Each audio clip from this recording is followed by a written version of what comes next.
to see you again. Good to see you. Hey, how's Mom doing, okay? Mom's excellent. Right. When I told her I was doing the show, she said, tell him I still have his picture on my wall. That's right. Your mom was here. She's going to be watching. Cute. You should say hello There you to go. her. Now I have to ask you a very important question. We discussed this a while back. Have you quit smoking yet? I haven't. Come on. I know. Look at those cute lungs. Come on. I know. You know what?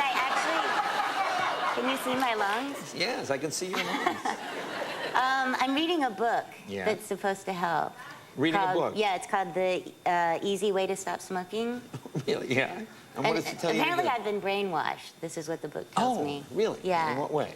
In that, like, it's not about, like, because smokers always feel like, oh, do you smoke? Yeah. Yeah, so you know, but you don't smoke. I don't smoke. You don't know. But it's like the thought of quitting smoking, you become so fearful, and that you're giving up something so valuable, when in reality, you're choosing to be a non-smoker.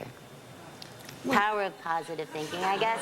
It's like, you know, it's being proactive. It's like I'm not giving up something, I'm gaining something. I see. So this is what I'm learning. But the ironic thing is you're smoking while you're reading this book. The book says to smoke. The book says to smoke. Is it the book put out by the Philip Morris people? You know what? No. It was put out in England. Like how to gamble books, you know, at Vegas. They sell you exactly. Yeah. I didn't read, like, you know, the publisher. No, apparently it's been like a bestseller in England for 30 years, and Philip Morris has kept it from coming here. Really? So it's just recently hit the United States. Okay, all right.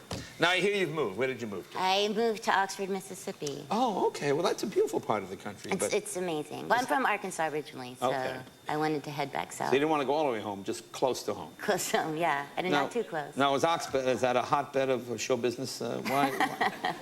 William Faulkner's from there. Oh, okay, right. Yeah. So and a smoker. Yes, at one point. You can still smoke in the bars there, which you can. I do dig. That's why you moved there, isn't it? So you can read your stupid book in the bar while you smoke. And I can, like, smoke in restaurants and all of that. All right. So, and now you went down to what, to direct? I went to Mississippi. Originally, I went to this town called Clarksdale and stayed at this place called the Shack Up Inn, which is the sheriff. The Shack Up Inn. Yeah. I imagine everybody smokes there, don't they? They do smoke a lot. They do. The Shack Up Inn. Yeah, it's these great guys, and they got this plantation, and they got these old sharecropper shacks and put them in the cotton field. And Oh, it's not. Hey, Kev, I bet you'd love to go there, huh? But Morgan Freeman has a bar there that you could play at. Oh, I've seen Morgan Freeman's bar there. Yeah. Okay, that's the town. It's a blues bar. Yeah. Now, you have a house, you bought a house. I mean, you're serious. You bought a house there. You're not just staying at the Shack Up Inn. No, I told myself I would never stay in California longer than 20 years, and it's been 19, so. Wow. No, why 20? No, 20 years. Well, I thought you were going to say 3 years. I don't know. 20 years. No, I'm not going to stay more than 70 years, and then I'm going back. I mean, 20 years is a long time, especially for a smoker. That's half your life. It is.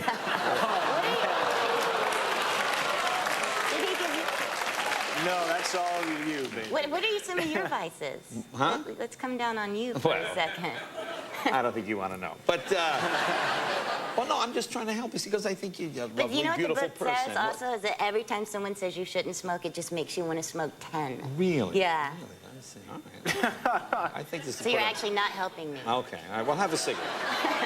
Now, are you renovating this house in Mississippi? What are you doing? I am. I'm doing, as you know, because I think I was here on my 30th birthday one year, and you gave me a Home Depot gift certificate. That's right. I know you're very handy with that stuff. Yeah, I love that stuff. So I bought a fixer-upper. Okay. And I've torn out some walls, and I do this by myself. I do like to do it on my own. Tear out the walls by yourself? Yeah, I have a friend there who's helping me do it, because it does take two. But I ripped up all the floors in the bathroom, because they were rotted, and then got these old floors from a house they were tearing down. Oh, okay. And stripped those and cleaned them and laid those in. But it's cool because this is why I love the South, is because everything has a story. Okay. And apparently these floors belong to the Lowe brothers, which were these twins who, back in the day, like, I don't know, 50 years ago, had fallen in love with the same girl. And she liked one of them, but the brother knew that if he married her, it would cause a rift in the relationship. So neither one of them ever married. And they lived together the rest of their life. See, that's the kind of morality and I think ethics that's Southern you for have. they're gay. That's Southern for the little boys, they love the same gal. Please, help me. I don't know, or maybe they found her underneath the floor. Or maybe since they're twins, they could just have sex with her and she'd never know. You guys are so... Maybe they were just good people. Oh, no, they were gay. They were gay, and they didn't want to tell the town. We're both in love with the same girl. Well, now, your movie is a huge, huge hit. Yes. In the breakup. Yeah, it's doing really well. Now, you used to date things not that long ago. A long time ago. Well, in Hollywood? 20 years, yeah. 2 years is a long time ago. No, we dated. We've been, I don't know, we broke up about 8 years ago, maybe. Okay. But we were such good friends before we dated. Did you ever see that from the movie Best Friends? Okay, with Goldie Hawn and Burt Reynolds? It's a great movie. Yeah. It was sort of like that. Like, we were best friends, we started dating, we broke up, and it's like, I want my best friend. Okay. And so you made friends. So you were friends throughout the movie. Did you see a lot? I know he wrote that movie, right? Or he came up with the story. He actually came up with the story while we were dating. Okay. Which then made me think, like, was he thinking of this then? Yeah. That's what I was thinking. Yeah, like some of our fights, like, I don't know, but if you see the movie, I think it's fights that everyone has. Yeah. They're like, why don't you want to do the dishes? Yeah. And the guy's like, why would I want to do the dishes? It's just like the fights we all have. Is that why you wanted to work with him? Just so you could... I wanted to work with him because, I love Vince and I think he's hilarious. He's one of the funniest people I've ever met. And actually, the first time I met him, he was so shy, because he does have a shy side. Right. And this was pre-Swingers, and he was telling me about how a friend had written a movie and based a part on him. And I was thinking, who would base a part on you? You're one of the most boring people I've ever met. But then, yeah. That's a lovely thing to say. But he was just shy and, like, really quiet. And I had brought a gay friend on the date. And well, men like that when you bring a gay friend.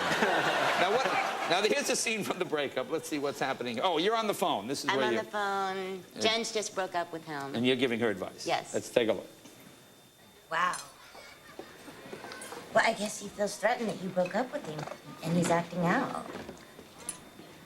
Okay, look, Brooke, men are like children, you know, and they... Sweetie, it's a figure of speech. It's Brooke, and I love you so much, and you're my man, and you know that. I love you. Listen, and they're gonna test boundaries to see what they can get away with. I think there's 3 things that Gary needs to know. 1, this type of behavior is not unnoticed. 2, it's not acceptable. And 3, you know, you're definitely not going to tolerate it, right? All right, the breakup. Joey, congratulations on directing a film. We'll come back when it's finished. We'll talk about it. Be right back with Gnarls Barkley right after this.